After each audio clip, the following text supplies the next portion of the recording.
Parce, ¿ya escucharon las noticias? ¿Peces que caminan en la tierra? De verdad. Ciertas especies, como el pez cabeza de serpiente y el bagre caminante, pueden respirar aire y moverse en la tierra. Usan sus aletas para impulsarse y pueden sobrevivir fuera del agua por horas o incluso días. Es como si se estuvieran convirtiendo en anfibios delante de nuestros ojos.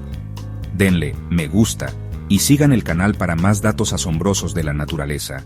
Y dejen un comentario abajo.